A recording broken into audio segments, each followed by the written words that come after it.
میں ایک واقعہ آپ کو سناتا ہوں جو خود میرے ساتھ پیش آیا. میرے پاس کئی سال پہلے کی بات ہے، جرمنی سے ایک صاحب کا میرے پاس خط آیا اور انہوں نے اپنا حال یہ لکھا کہ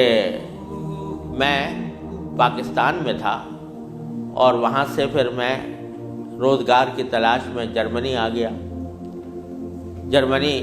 جب آیا تھا تو اس وقت دین کا کوئی احساس میرے دل میں نہیں تھا، دین کی کوئی فکر میرے دل میں نہیں تھی. میں صرف دنیا کمانے کے لیے یہاں پر آ گیا تھا، تو نہ اپنے دین کی کچھ خبر تھی، نہ معلومات تھی، نہ اس پر عمل تھا. لیکن یہاں پر رہتے رہتے میں نے ایک کرسچن لڑکی سے میرے تعلقات ہو گئے اور پھر میں نے اس سے شادی کر لی. شادی کے بعد بھی کوئی دین کی طرف رغبت پیدا نہیں ہوئی، کوئی احساس پیدا نہیں ہوا. لیکن جب اولاد ہو گئی اور اولاد ذرا نشو و نما پانے لگی، ذرا سی وہ سمجھدار ہونے لگی، تو اس وقت میں نے دیکھا کہ میری کرسچن بیوی وہ اولاد کو کرسچینٹی پڑھا رہی ہے اور کرسچینٹی کی تعلیم دے رہی ہے. تو اس وقت میرے دل کا اندر کا سویا ہوا مسلمان جاگا کہ یہ میری اولاد ہے اور یہ کرسچن بننے جا رہی ہے، میری بیوی اس کو کرسچینٹی پڑھا رہی ہے. تو میں نے اپنی بیوی سے کہا کہ تم اس کو یہ کرسچینٹی مت پڑھاؤ. بیوی نے کہا میں کیوں نہ پڑھاؤں، یہ میری بھی اولاد ہے اور میں اس کو حق سمجھتی ہوں، تو اپنی اولاد کو بھی ویسے ہی بنانا چاہتی ہوں. میں نے کہا نہیں، کرسچینٹی حق نہیں ہے، اسلام برحق ہے. تو اس نے کہا مجھے ثابت کرو کہ کیوں برحق ہے اسلام اور کرسچینٹی میں کیا خرابی ہے. تو اب میرے پاس علم تو تھا نہیں، مجھے اپنے دین کا بھی پتہ نہیں تھا، کرسچینٹی کا بھی پتہ نہیں تھا. لہذا جب وہ بات کرتی تو میں اس کا جواب دینے کے لیے کی پوزیشن میں نہیں تھا، اس کے سوالات کا جواب نہیں دے سکتا تھا، اس کے اعتراضات کا جواب نہیں دے سکتا تھا. تو میں اس مشکل میں ہوں کہ میری اولاد وہ میری بیوی کی تعلیم و تربیت کے نتیجے میں کرسچن بننے جا رہی ہے اور میرے دل پر آرے چل رہے ہیں، میں کچھ کر نہیں سکتا. تو آپ مجھے کوئی طریقہ بتائیے. یہ خط میرے پاس آیا تو میں نے اللہ تبارک و تعالیٰ سے دعا کی کہ اللہ کوئی ایسی تدبیر اس دل میں ڈال دیجیے کہ جس سے اس بیچارے مسلمان کی مشکل حل ہو. تو میں نے اس کو لکھا کہ ایک تو میری کتاب ہے واٹ از کرسچینٹی کے نام سے، جس میں کرسچینٹی کے بارے میں تفصیل ہے. تو وہ کتاب میں نے بھیجی اور ساتھ میں اس سے کہا کہ آپ اپنی بیوی سے بحث کرنا بند کر دیں، کیونکہ بحث کرنے سے کچھ فائدہ نہیں ہوگا. آپ کو خود معلومات نہیں ہے اور بحث کرنے سے ویسے بھی فائدہ نہیں ہوتا. جب بحث مباحثہ شروع ہوتا ہے تو ہر ایک آدمی چاہتا ہے دوسرے کو زیر کر دے، اس سے کوئی خاص فائدہ نہیں ہوتا. تو آپ بحث کرنا تو بند کر دیں، البتہ ان کو 2 باتوں پر آمادہ کر لیں.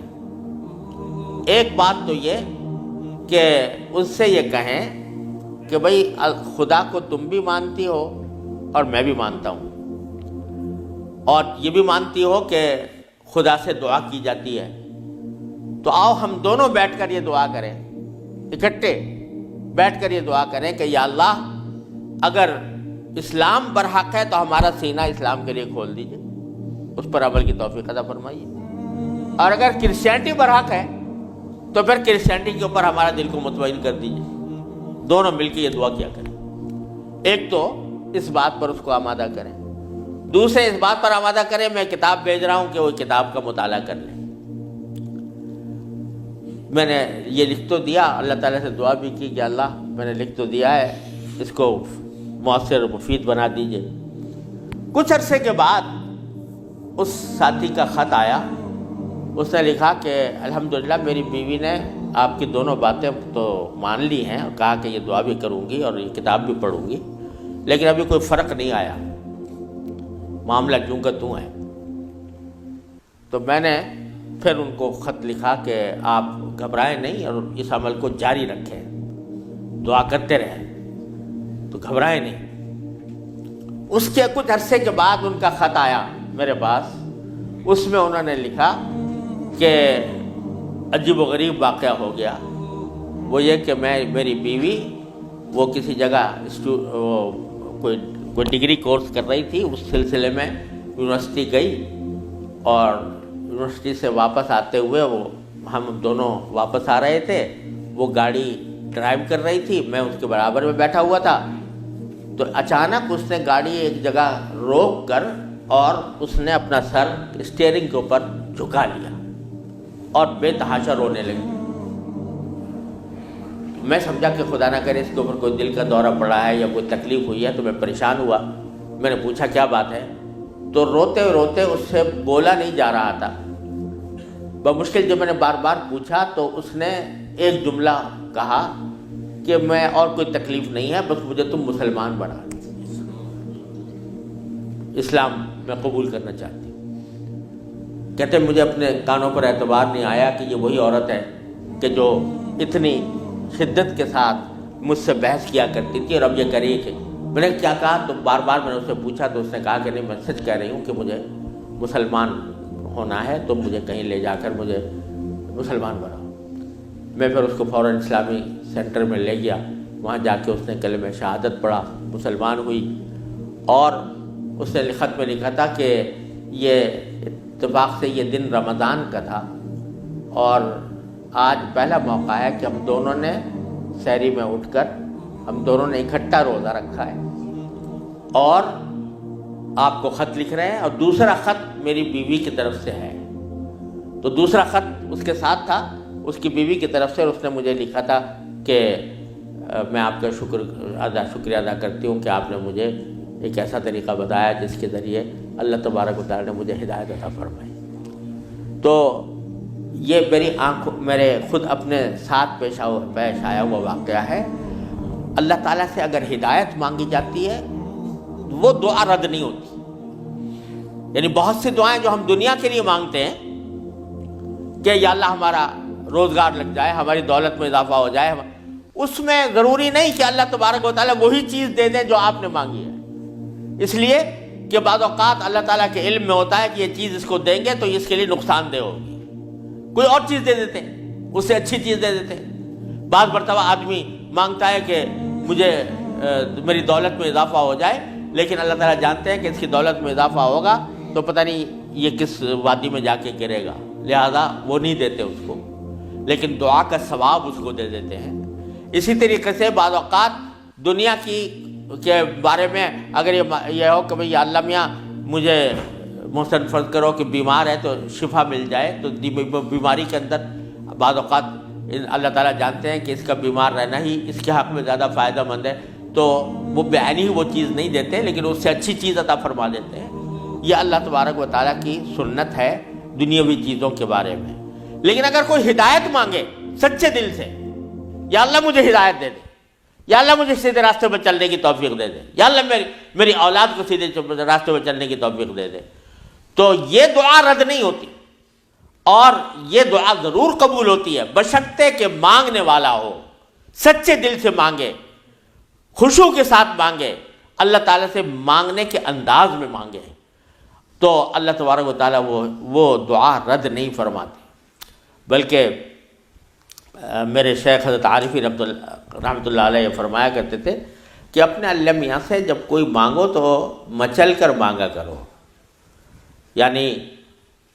اپنے اللہ میاں سے باتیں کیا کرو، کہہ دیا کرو یا اللہ یا تو مجھے ہدایت دے دیجئے ورنہ آخرت میں مجھ سے مواخذہ نہ فرمائیے گا، یا تو مجھے ہدایت دے دیجئے، گناہوں سے بچا لیجئے، اپنی نافرمانیوں سے بچا لیجئے، یا پھر آخرت میں میری گرفت نہ فرمائیے گا۔ تو بندہ جب اس طرح مانگتا ہے تو اللہ تبارک و تعالیٰ ضرور عطا فرماتا ہے، ہدایت ملتی ہے، اور ساتھ ساتھ یہ کہ وہاں پر آپ کے لیے ایک عذر ہو جاتا ہے کہ یا اللہ میں نے تو آپ سے مانگا تھا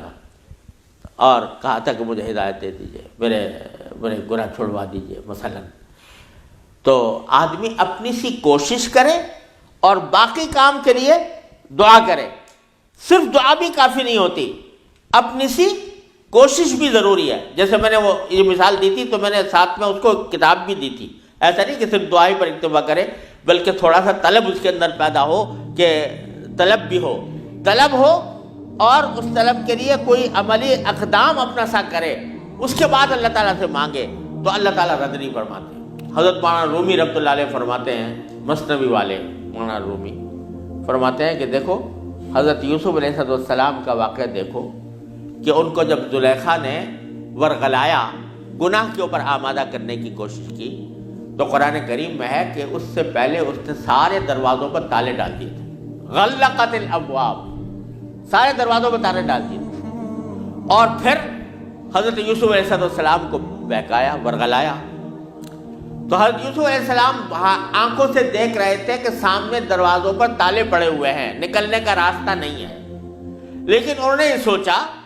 کہ میرے بس میں اتنا ہے کہ دروازے تک چلا جاؤں، بھاگ گئے، تو بھاگ گئے، دروازے تک پہنچ گئے، اور وہاں جا کے مانگا اللہ تعالیٰ سے کہ یا اللہ یہاں تک پہنچنا تو میرا کام تھا، آگے دروازے سے باہر نکالنا اور اس گناہ سے مجھے بچانا آپ کا کام ہے۔ تو نتیجہ یہ ہوا کہ دروازے کے تالے ٹوٹ گئے اور داخل۔ تو مولانا رومی فرماتے ہیں کہ گرچہ رکھنا نیست عالم را پدید، خیرہ یوسف وار می باید دوید، اگرچہ تمہیں اس دنیا کے اندر تمہیں کوئی راستہ نظر نہیں آ رہا، گناہوں سے بچنے کا،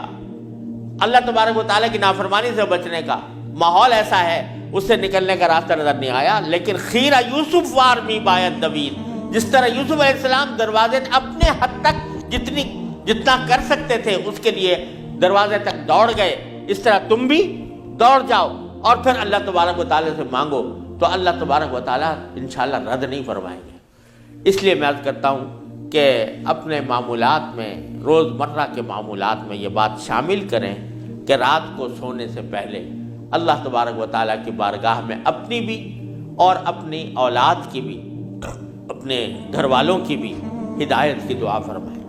اللہ یا اللہ اپنے رحمت سے ہم چاہتے ہیں کہ ایسا کریں، اپنی طرف سے کوشش بھی کر رہے ہیں، یا اللہ اپنے فضل و کرم سے اپنے رحمت سے اس کوشش کو کامیاب بنا دیجئے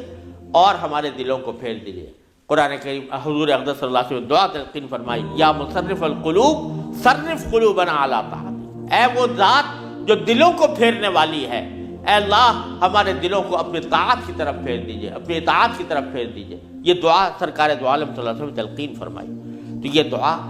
ہر روز بندہ مانگے اللہ تبارک و تعالیٰ سے، انشاءاللہ رد نہیں ہوگی، انشاءاللہ ضرور کامیابی ہوگی۔ اپنی طرف سے کوشش جاری رہے اور ساتھ ساتھ اللہ تعالیٰ سے مانگتے رہیں، انشاءاللہ یہ